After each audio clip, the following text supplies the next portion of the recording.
କୋଟି ଦାନ୍ତ ବସନ କାଳିଆ ଠାକୁର କଳାର ଠାକୁର ତୁମରି ଦୁନିଆ କଳାର ଗଙ୍ଗା ଘର ଆଉ ସେଇ କଳା ଓଡ଼ିଆ ଜାତିର ପ୍ରାଣ ଆତ୍ମା ସବୁ କିଛି ଆମ ଲୋକ କଳା ଆମ ଗୌରବ ପ୍ରତ୍ୟେକ ଜାତିର ପରିଚୟ ତାର ସଂସ୍କୃତିରେ ହୋଇଥାଏ ଆଉ ସେଇ ସଂସ୍କୃତି ତାର ଲୋକ କଳାର ପରିଭାଷାକୁ ବହୁ ଗୁଡ଼ିକ କରିଥାଏ ଆଉ ଆଜି ସେଇ କଳାର ଉପାସନା କରିବା ପାଇଁ ପଦ୍ମଶ୍ରଣୀ ବିଦ୍ୟାପୀଠ ଲେଣ୍ଡର ମୋ ସାଥୀମାନେ ଆସିଛନ୍ତି ଆପଣଙ୍କ ହୃଦୟରେ ଟିକିଏ ଜାଗା ନେବା ପାଇଁ ତ ଚାଲନ୍ତୁ ଆଉ ଡେରି କାହିଁକି ଗୋଟେ ଜୋରଦାର କରତାଳି ଦେଇ ସ୍ୱାଗତ କରିବା ସେମାନଙ୍କୁ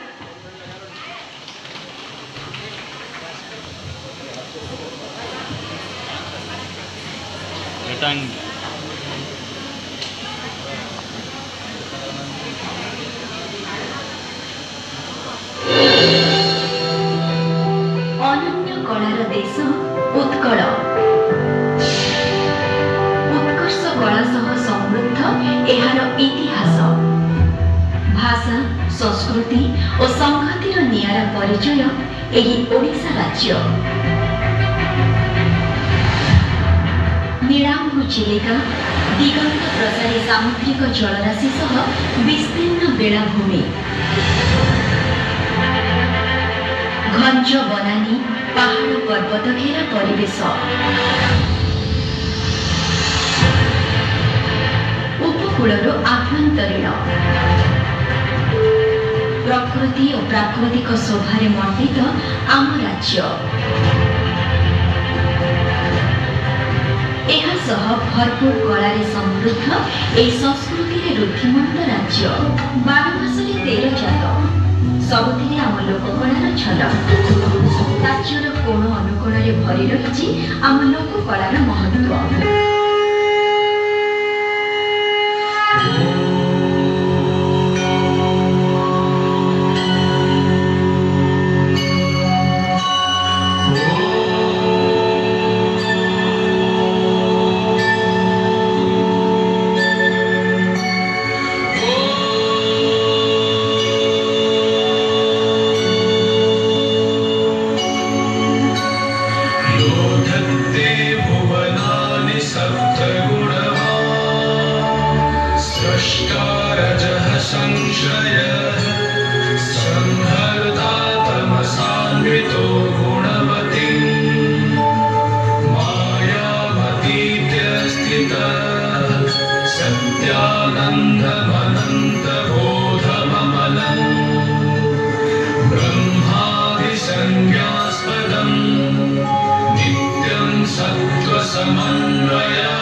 ସେହିପରି କଳା ସଂସ୍କୃତିରେ ନିଜସ୍ୱ ପରିଚୟ ରଖିଛି ପଶ୍ଚିମ ଓଡ଼ିଶା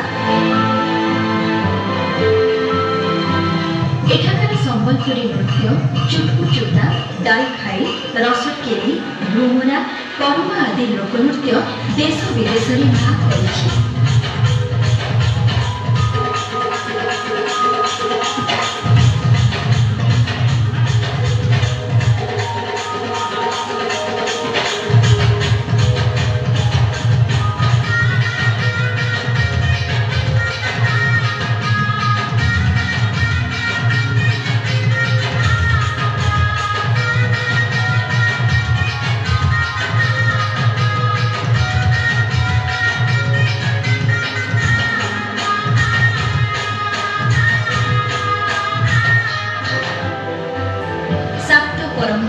जड़ित दंड नाच नृत्य गीत द्वारा यह शाक्त परंपरार लोकनाटक को भक्त और भोक्ता माने अति भक्तिर सह पालन करिथांती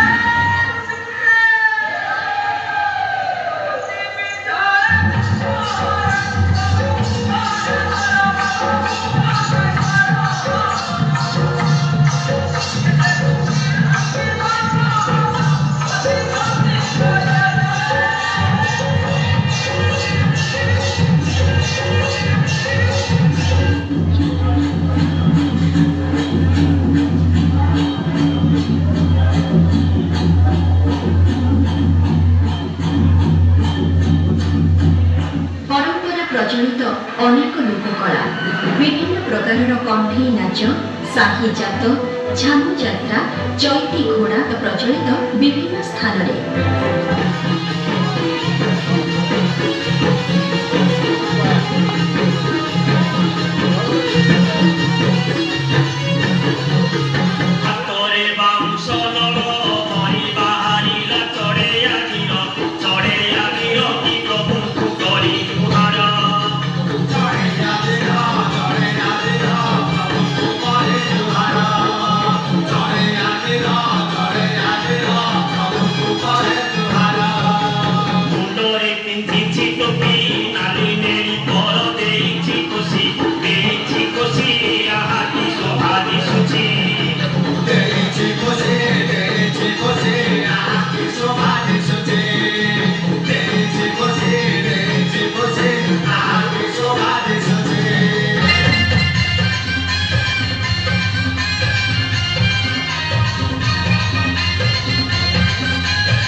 ଓଡ଼ିଶାର ଅନ୍ୟତମ ପରିଚୟ ଏଠାକାର ପ୍ରକୃତିର ସନ୍ତାନ ଆଦିବାସୀ। 62 ପ୍ରକାରର ଜନଜାତିଙ୍କ ସମାହାର ଏହି ରାଜ୍ୟ। ଅନନ୍ୟ ସେମାନଙ୍କ ଚଳଣି ଆଉ ଆକର୍ଷଣୀୟ ସେମାନଙ୍କର ପରିପାଟି ଓ କଳା।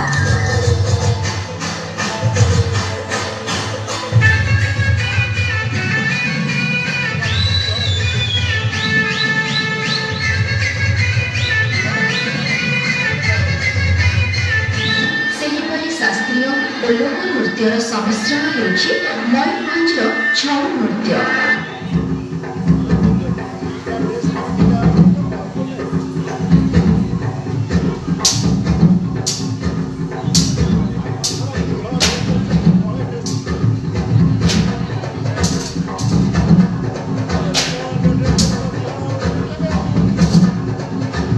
ସେହିପରି ଦୁରୁଆ ଜନଜାତିଙ୍କ ପାରମ୍ପରିକ ଚଳଣି ବଞ୍ଚି ରହିଛି ଆଜି ଯାଏ। ଆଧୁନିକତାର ଛାପରେ ନଷ୍ଟ ହୋଇନାହିଁ ସେମାନଙ୍କ ପରମ୍ପରା।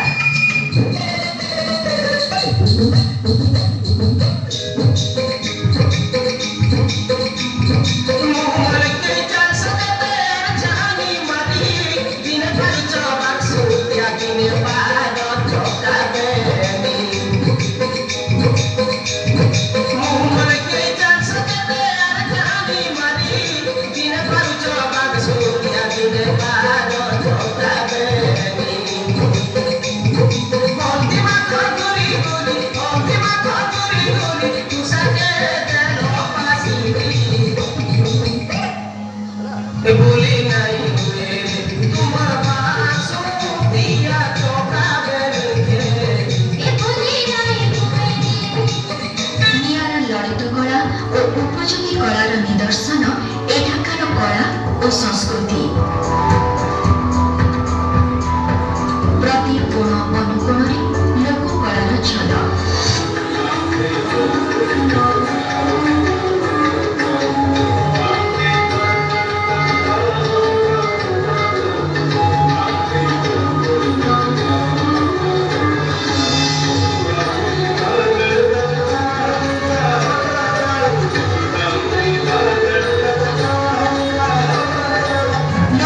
ବଞ୍ଚାଇବା ଲାଗି ସରକାରଙ୍କ ଦୂରଦୃଷ୍ଟି ଏବଂ ଉଦ୍ୟମ ସାରା ଦେଶ ପାଇଁ ବିରଳ ଉଦାହରଣ ପାଲଟି ସାରିଛି। ଏହି ମଡେଲକୁ ଅନ୍ୟ ରାଜ୍ୟ ଆପଣେଇବାକୁ ଆଗେଇ ଆସିଛନ୍ତି। କଳା ଭାସ୍କର୍ଯ୍ୟର ଭୂମି ତାର ଗୌରବକୁ ନଷ୍ଟ ହେବାକୁ ଦେଇନାହିଁ। ଅନ୍ୟର ମନୋରଞ୍ଜନ କରି ଏହାକୁ ବଞ୍ଚାଇ ରଖିଛି କଳାକାର।